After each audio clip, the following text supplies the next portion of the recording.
Hello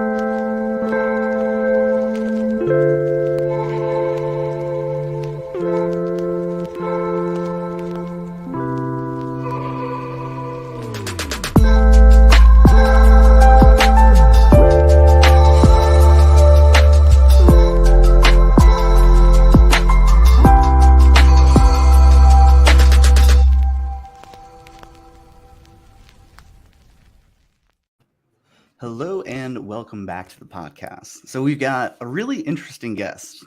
So Megan, you've way surpassed me as far as you've got what 37,000 LinkedIn followers at this point. 38 and But apparently, when did you find my podcast? Was it 2 years ago? Probably 2020, mid 2020. Okay, so that was probably 6 months into us running the podcast. But man, you just blown right past me. I think I'm only at like 13,000 followers. To be fair, this is, you're busy. You're teaching classes. You've got your courses to run. I'm obsessed with LinkedIn, so maybe that's why. Yeah, well, I was thinking maybe we could talk about kind of stages of like building a following. Because to be honest, I'm to the point now where LinkedIn is too time intensive.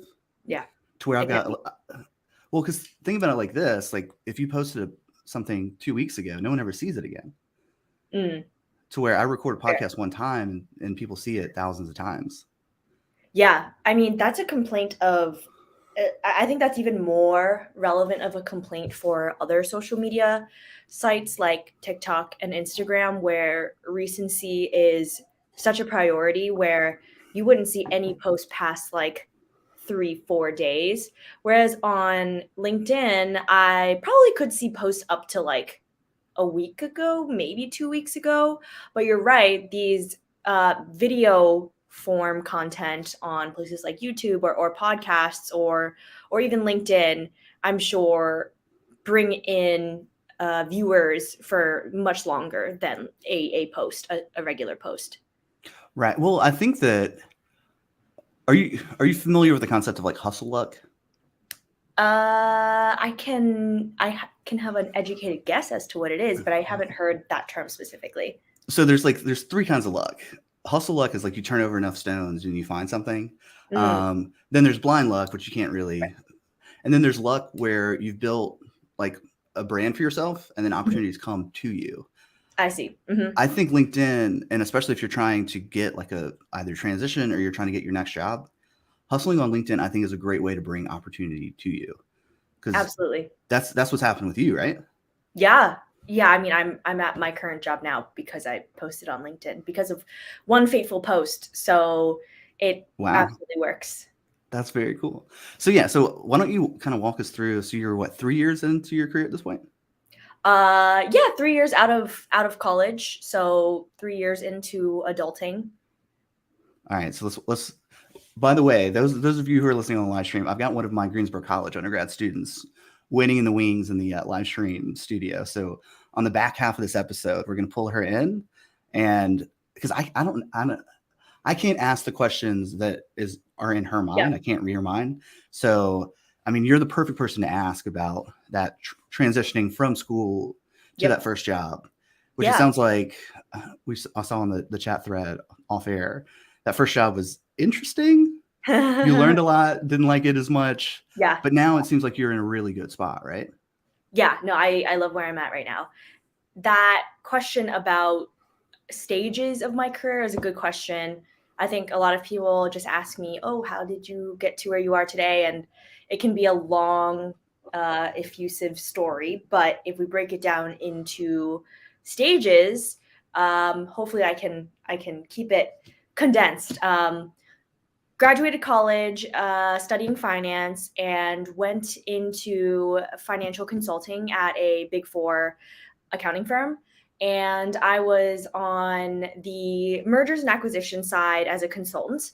And that was about 2 of the 3 years being out of college. So that was the first phase, being a financial consultant. And within that phase was when I started realizing that the path that I had chosen for myself coming out of college was not what I had expected, or maybe in the beginning it was what I expected, but over time it became something that I no longer loved anymore. And I actually have, I mean, I don't want to throw shade to Go, people please. in finance, Be but brutally honest. okay, yeah, no, I've had a lot of folks come up to me and say that they come from a finance or accounting background, and it ends up not being as fulfilling as they would hope. And me sharing my thoughts on that has brought a lot of people to reach out to me and say that they feel the same way. And anytime I get a message like that, I'm like, oh my God, I'm so ready to go off. Like, let's talk about this, because the disenchantment, the disillusionment that I felt towards the end of my 2 years within finance, I think is because a lot of schools, especially if you're in a business school, really push finance and accounting very hard.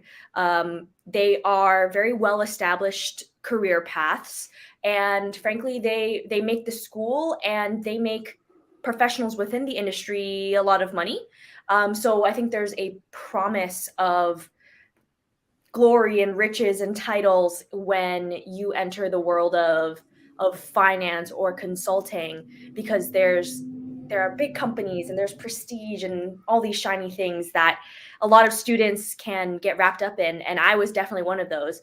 But then once you're actually in the field, that might not be the case, at least not immediately, because being being super rich off of a finance career happens when you're like a managing partner, or like somewhere super high up there. And I think it was just the promise or the expectations that I had from school about what working in finance would be like, comparing that to the reality of it, that really made me disillusioned with it. So that wraps up phase one. Well, so before we move on from that topic, this is really timely of a conversation because I just had a sales call with someone who graduated from one of the top 20 MBA programs for my business apprenticeship program.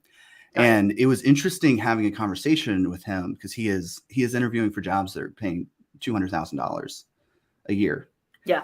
Which is a little deceptive in that I wouldn't say that's the reality of the situation, because they expect you to work 60, 80-hour weeks. Yeah. So it's really like he's working $200,000 a year jobs. Yeah. And it's probably travel the 80% of the time. Yeah. So he's married, and the work-life balance, it's and this is actually the exact conversation that me and Olivia had in class when we brought you up earlier this week of, is that a good viable plan? Go work your tail off for a year or two, get one of the big 4 consulting names on your resume. Yeah. Then it opens up a lot of options. I think that's the general theory with that, which once we pull Olivia on the stream, we can kind of have a more nuanced conversation around that. But yeah, it was just interesting that, that is a ton of money. Although I guess it's also too, that's not a ton of money for like New York or LA or Houston. Right. So there's so many different factors that you got to dial into that, to where you could get a remote job making 75,000 as an analyst and go live in Mexico, Playa del Carmen, where it's like your money goes 3 times as far because it's just geo arbitrage. Yeah. Right. Yeah, we can absolutely dive into that when Olivia comes on. I have a lot of thoughts on that as well. But Perfect. that wraps up phase 1. Phase 2 would be when I guess the in-between stage between phase 1 and phase 2 was me starting to explore the data space. And that really was mid-2020 when I started listening to your podcast and started dabbling in the possibility of switching my careers into data. I had no real world experience with data analytics or data science at all, except for one Power BI project that I had done during my time at the Big Four. And I didn't know anything about Power BI at the time, but it was very different from the Excel models that we were building day in, day out, just like crunching numbers in Excel. And I was like, oh, this is a new tool. And it really opened my eyes to the very efficient and advanced ways that people could work with numbers outside of Excel. And I was like, whoa, I'm intrigued by this. But I was like, okay, like at the time that I was doing that project, didn't think much of it, because I was like, okay, I have this job. And then a couple months after that was when I started to get really burnt out. And I thought back to that project. And I also had taken like 2 or 3 analytics courses in college. And again, at that time as a student, didn't think anything of that because I really thought I was going to stay in finance forever. But when you get really burnt out, you start to question everything, and you start to reevaluate the path that you had set for yourself as a bright-eyed, bushy-tailed, fresh from college. You had your quarter life crisis. Yes, it was absolutely a quarter life crisis. It happened when I was 25. So I was like, is this? Well, yeah, me too. I was at 25 when mine was very different. I was selling 100% commission insurance door to door. I was getting chased and cussed out by like angry customers sometimes. In some cases, it was well, I think there's something value added to that of like having that existential crisis early on, because like you have all these scripts and all these narratives in your head about, that bright-eyed, bushy-tailed like naivete, and how that just having that destroyed and then building yourself back up. I think is really, really powerful. Yeah, I think 25 is a magical number because you are enough years into this adult world for you to realize that you are not the same person you were when you just graduated college. But you're not too deep into your life post-college that you can't steer the ship another direction. So for me, 25 was when I just started to reevaluate a lot of things. And that ushered me into phase 2, which was full-blown interviewing and upskilling and prepping for analytics interviews. And when I found your podcast, I was like, the title of this podcast is literally what I need to do. Like, why would I not listen to this? And at the time, I didn't know that it had only been 6 months out, because I feel like you had a lot of episodes out by then. Okay, so this is an interesting story, and it's funny because I've been thinking about this conversation for a few days now. Instead of going and posting on LinkedIn like we're having our career services and actually Olivia, when she's going to be in my capstone class next semester, I'm having them do Al Bellamy's LinkedIn hard mode challenge, which is a 1-a-day post on LinkedIn. Yes, yeah. So it's more condensed. What I did in 2019 was I committed to making 1 YouTube video a week, and I built out my YouTube channel there.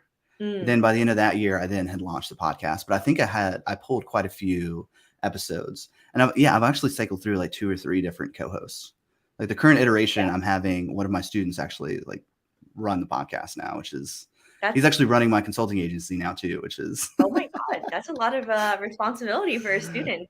Well, he's stepped up. I mean, we've definitely had some like communication issues and rough patches, because I think going from being the student, essentially being the consumer of knowledge, to the one who is organizing and then actually giving value is a huge shift. But I mean, he's been a champ and has just made it through. Yeah. I remember when I was a student, I never took anything really seriously because I was never given any real responsibilities. And that mentality followed me into my first couple years out of college, where I was like, I'm bottom of the totem pole. Nothing that I do really has any consequence. So I never took anything seriously. And couple that with a career that I wasn't passionate about, it was just a very like meh existence for my first 2 years, where I really thought that nothing I did was important, but also I didn't care enough to have to do anything of importance. It was a vicious cycle. But when I entered phase 2 was when I again reevaluated a lot of things, and one of them was reevaluating that mindset. and finding a field or a career path that I really cared about really convinced me that I do want to take on responsibilities and have ownership over things and be known for something. So when I finally landed my first data role as an analytics consultant, that was after 4 months of interviewing. And I remember at that point I was like, I'm going to start posting on LinkedIn, because I no longer was trying to hide that I was looking for a job, which had prevented me from ever posting on LinkedIn or doing anything, like not even liking any posts when I was at my first job.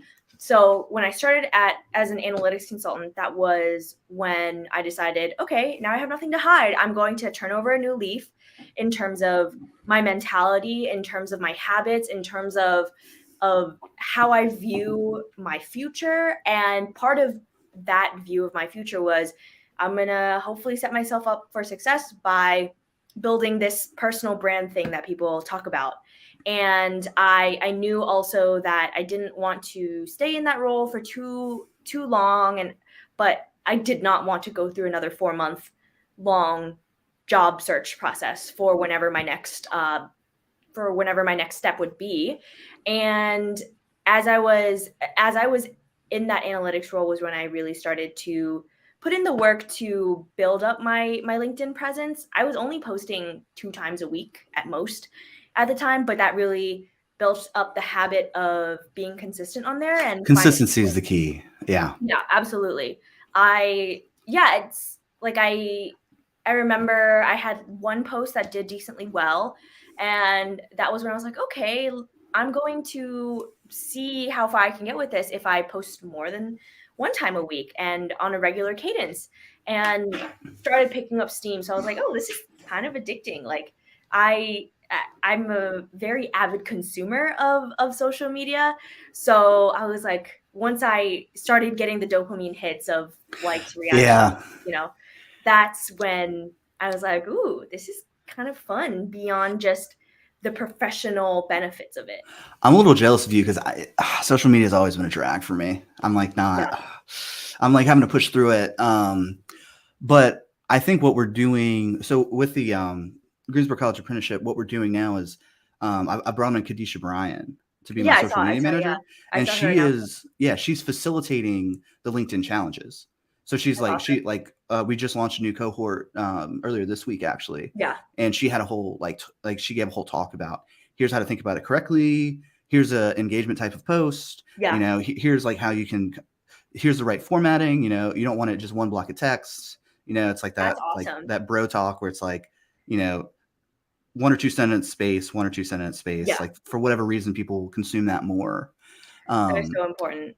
Yeah. Well, and I think having a community around social media and like that, well, it's also like the accountancy of it of, hey, I'm going to see you and I'm going to bust your chops if you aren't doing it. Yeah. Because I mean, we're actually having a recruiters start to reach out to our apprentices. Because I don't know if you've looked too much into SEO or search engine optimization, Not really. but it's wide open. Well, it's just getting the right keywords on your LinkedIn so you show up in search results. Yeah. Right. So, but it's kind of like a dual strategy of, well, there's a whole pool of recruiters that are looking to hire in your area. If you can be at the top of that search result, then you're going to have opportunity come your way. Yeah. And then the other way to do it is I'm just going to bark really loud, and then people are going to see what I'm doing. True. Which is kind of your strategy. Yeah, or not bark loud, but just bark often. I bark often. Okay, yeah, maybe that's a good correction because some people like make controversial posts, and that works. The saying, no, all publicity is good publicity. But I don't know, maybe not in this case though, because it's like if this person's like a terrible person, I don't want to work with them. Right. Yeah. No, I think first of all, having Kadisha be there to teach students the best way to create posts, that's way more than I think a typical college student ever gets in terms of education on how to create a personal brand. First of all, no student ever is taught the importance of LinkedIn. Like maybe they are taught, this is LinkedIn, You use it to find jobs. Just get 500 connections. And like students are expected to fill the gaps in between when they are thrust into the real world and they realize that that logging into their LinkedIn once every 6 months or a year only to like to stalk on somebody or to announce, hey, I got a promotion, or hey, I got a new job, like that's not enough. But nobody teaches people that in school. And that I never was taught anything like that, so I had to figure it out on my own. But the fact that you have Kadisha to show people not only how to use LinkedIn, but also the right way to create posts on LinkedIn, because there are wrong ways. There are absolutely wrong ways to create posts and to use LinkedIn in general. And it's awesome that you have somebody to steer your students the right way. Well, I mean, let me ask you this, Megan. Has your mom ever asked you for help with your smartphone or anything like that, or computer? Yeah. We got a bunch of boomers teaching young people in an environment that it's like space age technology for them. I'm serious. It's it's so true. Yeah, it's like because it's funny because I'm 33 and I think I'm just now starting to like be disconnected from the youth a little bit, and that like TikTok just exploded into the scene. And what's wild is I'm getting a lot of fans from TikTok, and I'm not on there, but people are making content about my content on there. Oh, which interesting. Is weird. Yeah. Yeah. And I'm like, well, it's almost like the Red Queen. It's like I'm running as fast as I can just to keep up. Right. Yeah. So I think maybe the solution for me is just to hire young people so they can just like bring me into the next iteration of technology and environment. But yeah, it works completely different. And also you get all this boomer advice. Like be a company man, stay at the company for 30 years and they'll take care of you. Yeah. That is antiquated. That no longer exists. Yeah. No, there are, I absolutely am at an age where I feel, especially being so active on LinkedIn, where, let's be real, most of the users are boomers. And so I feel like I've done well on LinkedIn because I'm an old soul, but also I was born 96, and 96 is like 96 or 97 is the cutoff to Gen Z, right? But you're still a baby. Somewhat identify with that generation, but not completely, because I never understood TikTok. So it's like I feel that tension between the generations, but I try to use that to my advantage. Like, and I think that's why I'm able to use social media like easily. I don't find it to be a drag, because like that's the younger part of me. Like I use social media all the time, and I know just what works on social media. Yeah. Well, you've also got an analytical mind. You've probably A/B split tested and started noticing some things. See, for my posts, I tend not to be that logical. Oh, interesting. Okay. Then I run the risk of overthinking it and caring way too much. Like sometimes you just gotta go with the flow. Like my post from 2 days ago was something that I just came up with on the spot. Like, but then other days I will have it methodically planned out. But in order to A/B test it, I think I would need pretty. I would need sets of posts that are similar, and I never like posting the same post. So it's like it's not that. Oh, gotcha. I never go that deep because I can go crazy with it, and I don't want to go crazy with it. All right. So you mentioned something earlier in the episode that I wanted to bring up, and we'll talk about this concept of leverage, and then we'll pull Olivia onto the chat so she can start asking you some questions. So what's interesting to me, and I just made this realization as you were talking about your time at the Big Four, you were the leverage there. They're using human capital to find insights with their clients. Mm-hmm. What you found with Power BI is that the tool is a leverage, and you can build a system. Yeah. And I think that is huge, because then you can build your own little fiefdom within your job that you manage. Because I mean, I have one client, I think they've grown to like 350 million. It takes me 2 hours a month to just manage their entire infrastructure. Right. Like every once in a while it'll break, and I'll have to and it's like painstaking to go through and figure out like what specifically happened. Yeah. But yeah, it's interesting because you don't want to be kind of that like workhorse. I Exactly. don't either. I don't That either. that realization of human me being me and my efforts being the leverage versus contributing to a product that can be the leverage point has guided my career path today, because being a consultant at a Big Four and then also being an analytics consultant, as a consultant, you are the asset, and that is not very scalable.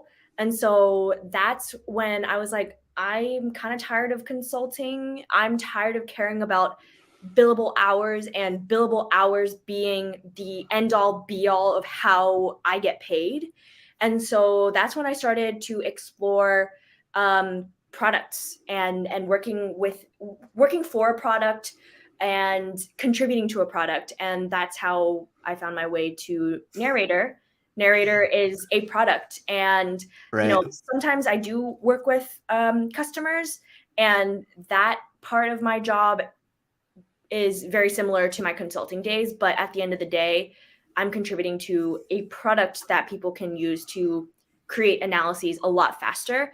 And I'm like, okay, now I know at least my efforts here are scalable, as opposed to having to count nickels and dimes over how much time I charge to a client, being the way that I get compensated. Well, I'm laughing because that's literally what I did this year.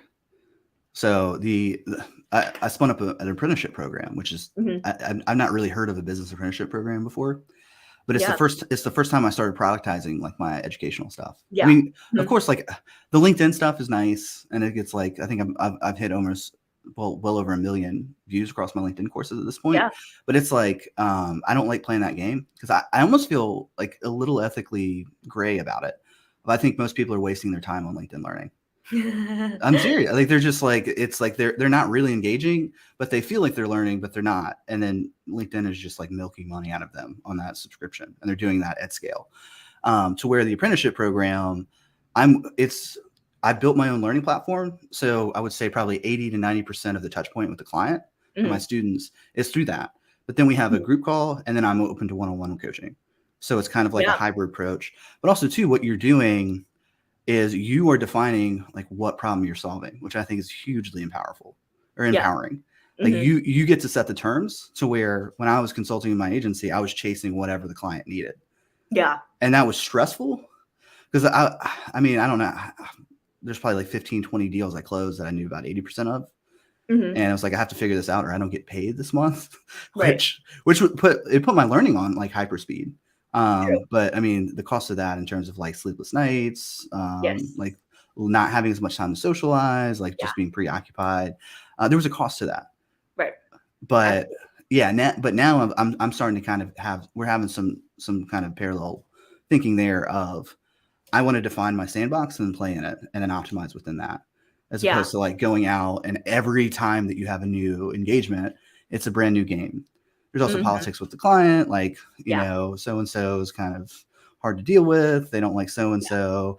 You don't know what's wrong with the data. Like there's so many unknowns. Yeah. I was just tired of being at the beck and call of the client, and the client is king mentality and having to bend over backwards to make the client happy.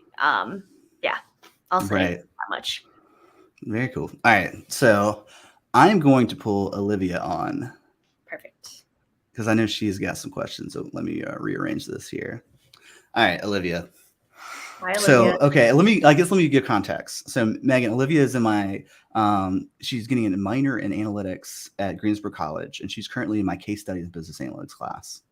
Awesome. So your major is accounting, right? Yes, it is.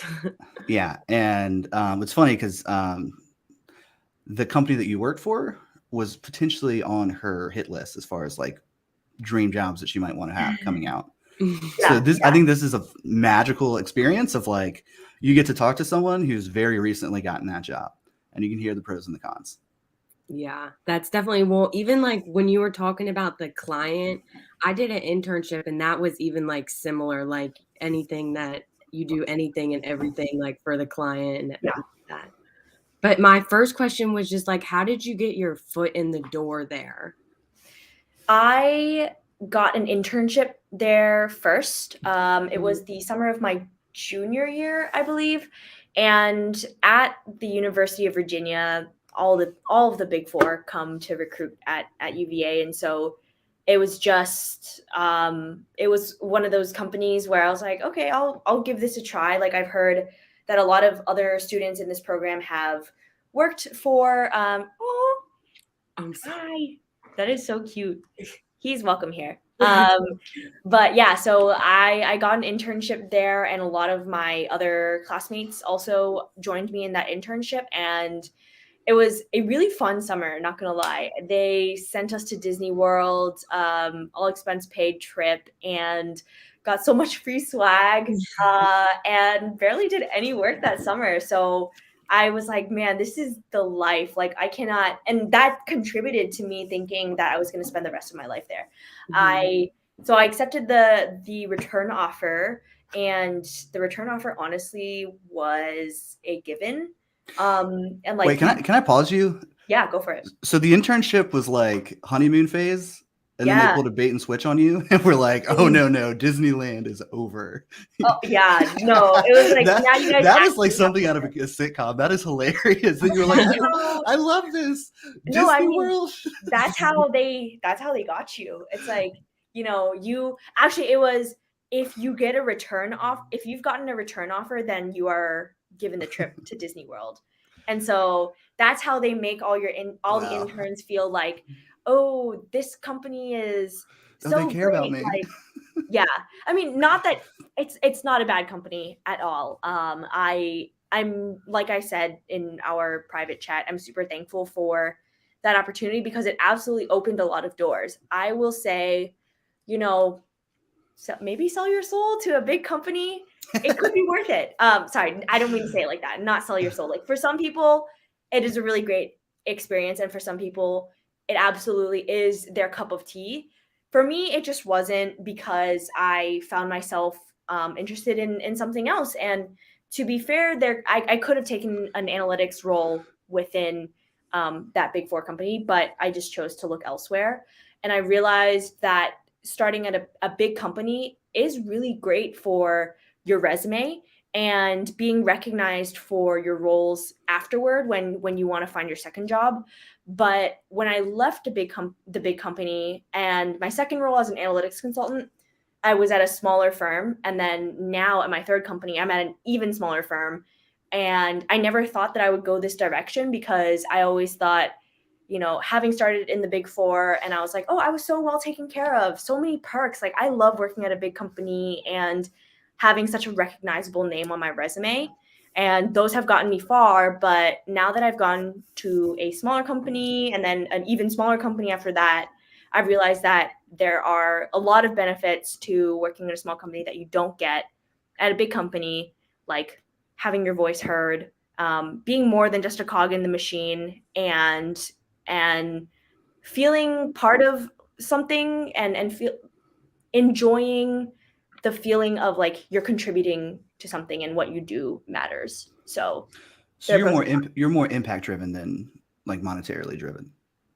I would say I'm equally driven.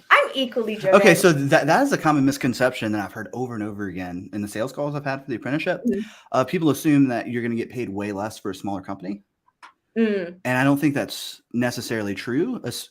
So when you work for a big company, you're very siloed. So you do one specific role, and you're just one cog, to where if you're working for a startup, you probably wear multiple hats. So you're functionally speaking, take on potentially three or four roles. Yeah.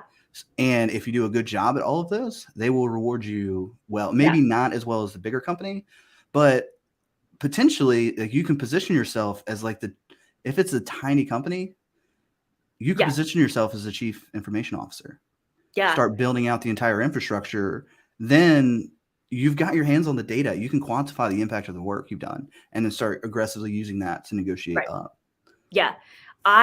With each job search, with each new job, I've gotten at least 20% raise in my salary. So it's not like I settled for anything less at this startup. But I think if I were working at a big tech company, doing my role now, I probably would be paid more than I am now.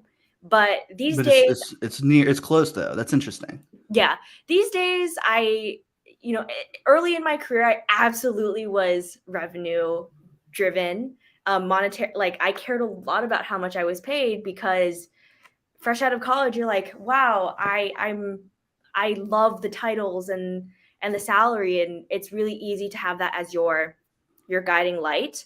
But now at my current company, I'm like, okay, I'm not paid as much as some of my other friends who are who have the same title, but I genuinely love the impact that I have here at this company and what I do. And so I don't think that I would be leaving here anytime soon. And so that my priorities have shifted, and that quarter life crisis really did that for me. Well, Megan, you're also starting to productize yourself too. It via You just got published on brand? LinkedIn Learning. Yeah. Yeah. And I can't name the company, but I just referred you potentially a lead on some content creation for a big 5 tech company. Yeah. So who knows where that might go? I know. Yeah. Now the gears are starting to spin, and I'm realizing that I do want to try to monetize at least whatever it is I'm building. I don't know what it's going to look like. Maybe YouTube, maybe some other platform. You heard it here first. I have not told anybody that, but I do want to find a way to find a way to make myself a leverage again, but in a sustainable way, because LinkedIn does take a lot of time. And wait, really? Interesting. So I went through a startup company that creates content for LinkedIn. So I wasn't in their studio, but I was on site in Santa Barbara with them for like a week. Oh, wow. And then for LinkedIn, you mean? So their business model, their pitch is like we're the IKEA of content creation. So they create the content, and then, well, I should say they've actually expanded, because now they're getting distribution on LinkedIn, but they're also getting distribution on like companies, their learning platforms that they buy into for continuing education. But yeah, so I mean, I get some questions, but not really that many. I don't know. Maybe it's the way the course was. Are you talking about you're taking a lot of time answering questions? No, not even LinkedIn Learning, just LinkedIn. Oh, right. See, that's where I'm at. That's where it's like now I'm starting to just buy influence. Right. You know, like Ian. Shout out to anybody who's a fan of Ian. I don't know how to say his last name. Ian K. Ian K. I did a paid sponsorship, and then I got 36 new connections, and then I think 50 people signed up for this. Oh wow! Dude, yeah. Ian has been killing it. He is somebody who really knows what works on LinkedIn, and I applaud him because he's seen very fast growth. So he lives 20 minutes away from me. Oh yeah, he was like, when I asked him, he was like, oh yeah, just for somebody local. And I was like, oh, but then I was like, wait, you're in Greensboro, and I know he's somewhere in North Carolina. Pleasant Garden, which is like in between Greensboro and Durham, I believe. So yeah, it's like I think I'm trying to get him to come on and do some like I've hired a producer, and I would like to do some like high quality like podcast content, and maybe have him come on. But he said he's a little camera shy. Oh. Ian, sorry if you're listening. I'm sorry. I don't mean to no, Ian, spill the beans. It's a party. Yeah, but no, it is interesting that you can build basically where you're at. Like you can start to have deals flow through you. Like that contract that I had that came to me. Yeah. Literally, you saw the email. They were like, "We know that you've got one of the most robust networks in all of analytics." Yeah. So they're like, who do you know? Right. And then, it's interesting, like kind of getting established like that. Cause then opportunities, you just hit a critical mass where, cause now I have people coming to me for the podcast, and then I don't even do the podcast. I just have I'm like, oh, cool. We'll have you on. Hey, Hunter, go find a student and then go deal with it. Like Olivia, you were just on with Hunter. Yeah. And Sanjita, which we haven't released the episode. Sorry, we are totally, Olivia, I've just hijacked your conversation. It's okay. Sorry, this is the first time I've gotten to talk with Megan, and I find her very fascinating. No, Thank I will she shut is. up now. Olivia, No, you have yes, your Olivia, it's questions. all you. I only have a couple more questions. Yes. I was just like, what was it like when you were working there? Like, how many hours a week did you have to work? Did you travel? Were you still working on the weekends? I so I was not. I was lucky in that I was not in their most like breadwinning teams, and that would be accounting and their like management consultant.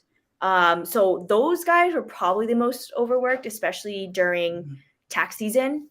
And for us, year end was really our like those were the days that we really put in the work, because we had to report our numbers for companies like 10K filings and stuff like that. Mhm. So towards year end was when things were just bonkers. It was probably like 60 hours. Doesn't sound that bad, but like when Mhm. you don't like the job, it's bad. Yeah. So I think with that job, there was that expectation of having a busy season that was a lot rougher than regular season was just a given.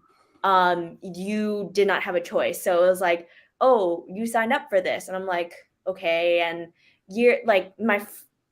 the first year I was like, okay, like we're going to get through this. And then the second year, you just kind of get jaded because you're like, oh, this is part of the job. Like, this is what I have to do. But towards the end of my second busy season was when I realized, but why, I was started to ask, why is this part of the job? Like, why, first of all, why did I even choose a job that is so dependent on customers filing dates? And so it just, busy season versus non-busy season was just night and day. And I was Mhm. like, why can't I just find a job that at least has that balance?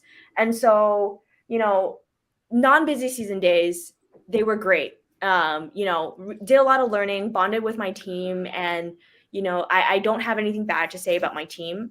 They were great people, and they taught me a lot. But then busy season was when you saw ugly forms of your coworkers, because it was just like, don't talk to me, like it's busy season. Like it was just such an ingrained part of our culture. And I started to wonder, what would it be like to have a job that's not so temperamental? Yeah. And I know you said like it opened up a lot of like things career wise for you. And like I feel like that's why I would want to work for one of them, Yeah. because I am young and I have the time to do Yeah. that right now. Yeah. Like, I agree. If because you have an accounting major, this is absolutely the best opportunity for you to land in a Big Four. Not going to lie, because it is Big Four accounting, and a lot of it's an unsaid thing that when you come out of a Big Four accounting firm, you will get a great job lined up for you afterward, because you have the renown of the name. And for me, even though I didn't stick within finance accounting, it still opened doors for me, because my second job as an analytics consultant, I was at another consulting firm, and they very much recognized the name of my previous employer. And that was such an advantage for me, because they knew that I could do the job as a consultant. So they were like, okay, we are looking for somebody who is a consultant at the end of the day, who also has analytic skills. And because I came from a Big Four company that is known to like make workhorses out of people, they're like, okay, she can do the job. yeah. So it absolutely, I think, it was worth it. As much as I didn't enjoy it towards the end of my time there, I wouldn't have traded it for anything else, because I probably wouldn't be where I am today if I didn't put in the work in my first 2 years at the Big Four. Mhm. Well, I did not get an internship with them. So would you have any advice as to how like I could get my foot in the door because I mean I Yeah. graduate and then I did do an internship for 2 summers at a smaller accounting firm, just like Yeah. bookkeeping stuff. But Yeah. This goes into the topics of building personal brand and just how to get a job in general, which building a personal brand and networking and talking to people who already have the position that you want, it can go such a long way. This is a very, very, like, I could go on a really long tangent on this, but I would say, putting yourself out there and talking to people who can give you a glimpse into a day in the life and then potentially make a referral for you will get you a long way. And also, I do know that Big Four, they are always hiring. They're really big companies. And to be honest, I don't think it's like super hard to get into. I've interviewed with 2 of the Big Four and I've gotten offers from 2 of them. And I wasn't a candidate. So they're ginormous firms and they're not super exclusive. So yeah. So Megan, I've got a question. Mhm. You went to UVA for undergrad, right? Yeah. That's like they have a pipeline established with Yeah. that company.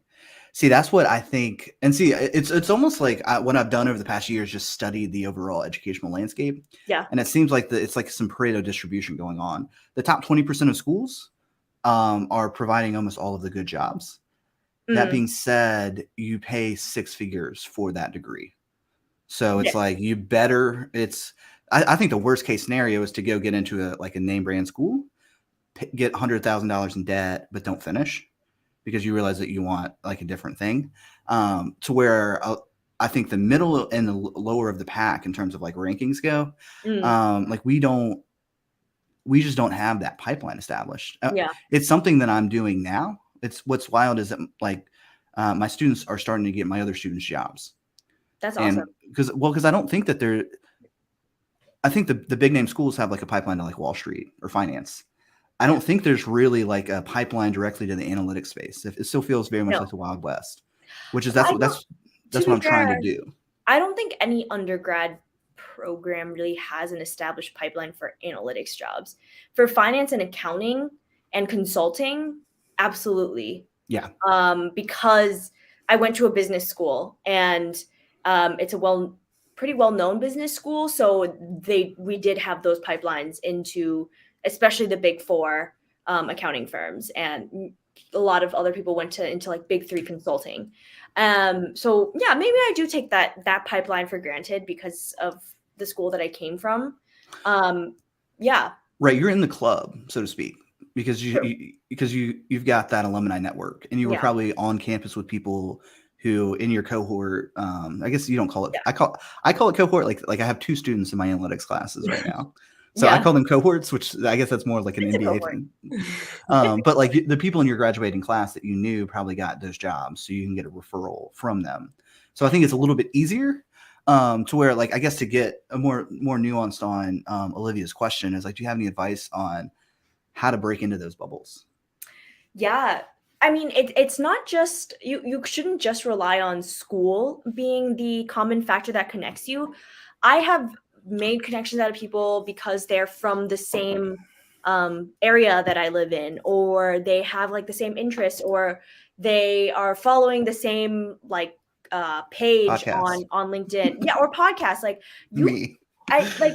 There are a lot of ways to create connections and establish those relationships beyond just your school. And you just kind of have to get creative with how you get that in with somebody.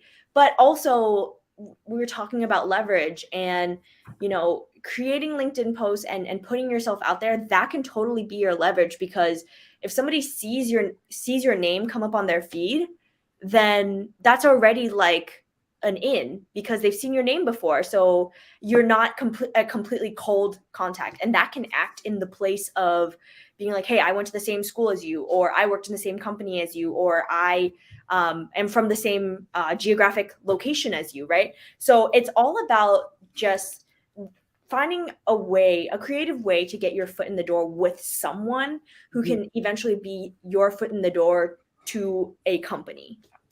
So Megan, my thought is very close to that with a slight variation. Olivia, you know what I think you should do? Go find people that you want to find people that you would admire career-wise or would potentially want to follow in that path. Connect with them, follow with them, engage with their content on a regular basis. Boost their signal, because they're trying to put out a signal into the world. If you can boost it and actually comment with questions and have a conversation with them, you can start having that's literally like the new strategy for me and like my kind of little ecosystem is that I'm no longer posting on LinkedIn. I'm having my students post for me and then tag me in it, which I think in terms of like status, that's so much higher status than I've got a catchy title. Look at me versus, I've done this work. I've had this impact on someone's life and they're saying it. And so if you can start saying, wow, XYZ person, that was a really good post. I took a lot out of it. But I had this question, and then get them to talk to you. And then the more kind of comments that stack up on that, whatever piece of social media content, that's going to boost their signal, and they're going to be grateful for that. And if you can kind of be consistent with that, that's my take on it. And the perspective in which I'm bringing to this is that I have people asking me for help every single day on LinkedIn. I'm just flooded with messages. Many of them I've never even had any engagement with, and I just don't even open their message. I don't either. It's like it's rude. It is rude. They want free consulting, and I think what I'm going to start doing is just entitlement. Well, I think that it's just they're not taking on their perspective. Like I think it's hard for people who are not busy to understand what it's like in the world of someone who is very busy and has like I'm managing like multiple things in tandem, and there's just a lot on my plate.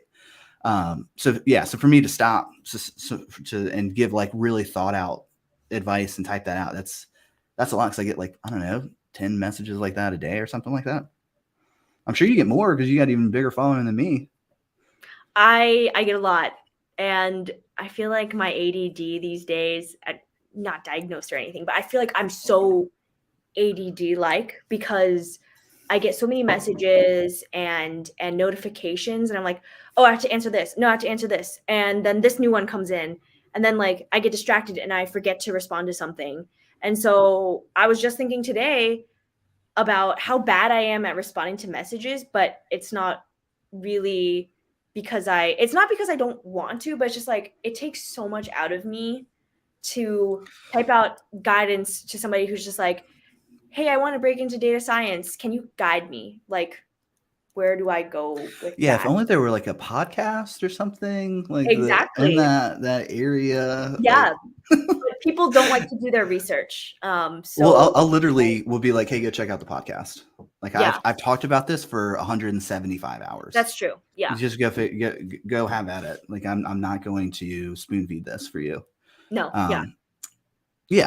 But I don't want to come off as like jaded. I appreciate the people who are following me and engaging with me. Yeah. But there's a big ask, especially at scale. It is. Olivia, have we tackled all of your questions so far? Yes, thank you. And Megan, we're actually from the same area too. Wait, you're from Virginia? I'm from Maryland. Yeah. There's so many people in this area. Like, use it. Use the DMV as a way to be your connection to people, and be shameless about it. Like, if there's any common thread between you and somebody that you want to engage with or have a coffee chat with, use it. And you get a much better response rate if you lean on that connection, however loose it may be, than if you were just to be some random person I've never talked to or have no connections with, Right. So like, lean on it. Okay. Thank you so much for answering my questions. And they were really good responses. I really appreciate it. Of course. Thank you for asking the questions that needed to be asked. I think a lot of the times the questions I receive are, data related, but I still do have a lot of thoughts about my previous career and how I started. And I wouldn't I absolutely credit where I am today, to like how I to those beginning days. And so I'm glad you asked those questions. Okay, thank you. Well, Meg, I'd love to have you back on because for those of you who are listening, we've got a very tight hour. Like both of you gals have to jump off by 1 p.m. and it's 12:55 right now, so we've only got like 5 minutes left. I feel bad. I see that we've got No. quite a few people in the chat log, and we just did not get to that. I know. Well, okay, let's maybe there was like one that I think would be, where is it? So Diego asked, tell us how to make a better targeted LinkedIn post. Is that, okay, actually, before we even get to that question, let's uncover and unpack the subtext of that conversation. Mm-hmm. Do you even do targeted posts? Do you keep it broad? No, I don't do targeted. No. Okay. Tell me about that. Yeah, I probably have like 3 or 4 pillars that I stick to. First is technical data related stuff. Second is career switching. Third is general work culture. So yeah, those are like the 3, and I try to hit each of those pretty evenly, so it works out to be like, so I post 4 times a week, and I will dedicate 1 post per week to those topics, and then maybe an extra, my 4th post will be something like random. And so those are the 4 pillars that have worked for me, and I am of the belief that if you stray too far from those, you tend not to get as much engagement. So, really try to figure out what it is that you enjoy talking about, because when you are passionate about something, it just comes across so much better in your posts, and people can tell that you're genuine about it. Whereas if you're posting for something that you don't care about, or like, that's why I tend to not really do shout outs for things or other companies or other people, because I don't know, I can't be genuine pushing things that I don't subscribe to.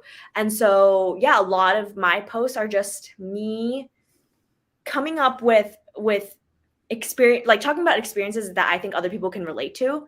And so that informs the tone of all of my posts. I never try to be preachy or super professional or sound like I'm more knowledgeable than you, because I probably am not. So I try to talk to you like I'm your buddy.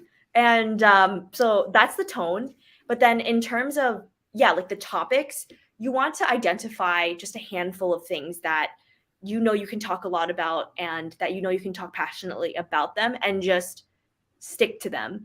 And then also, like, another factor is looking at just going through LinkedIn and seeing what other people are talking about as well, to inform those, how you choose your 3 pillars, because you don't want to talk about something that nobody cares about. So like, once you find your community of people who care about the same things that you do, for me it was the data community, you can see what people tend to talk about within those circles. Like, they talk about SQL a lot. And so I post out a lot. I post a lot of SQL content, and my SQL posts are my number 1 follower gainer, or like reaction getter. And then, but like, if I want to post about Excel or R, nobody posts about that stuff. So like, I'm not going to post about that stuff, So it's a balance. You have to know what you can talk about easily and well, but also you have to put your ear to the ground and get a sense of what actually works out there. So yeah, I hope that answers the question. Gotcha. All right, we got 1 minute before you got to be on your next call. Megan, this was fantastic. Olivia, thank you so much for coming in. Thank you, Olivia. I love that you can come in, and I'm getting further and further removed from like the people getting into the space. I'm 7 years in at this point. So I appreciate you so much for your time. Well, actually, both of you guys, this has been fantastic. Thanks. Yeah, thank you both. Thanks for letting me be on too. Yeah, and would love to catch up again if you ever want to have me, or if we have too many questions that we never got to. So yeah, this was really fun. Yeah, we didn't go as deep. Like I felt bad. I was like, this is good, but I got to cut it because like we've got a tight hour. But yeah, I would love to have you back on. and we can go down these people. The podcast listeners loved us just going down these like rabbit holes. Yeah, because I we can were go like down rabbit tunneling. holes. Yeah, and honestly, we just flow well conversationally. Megan, it's been a pleasure. All right, Same and here. thanks everybody in the live chat for tuning in. Next time, I promise we will get to your chats. See you Yes. guys. Bye, guys. Bye.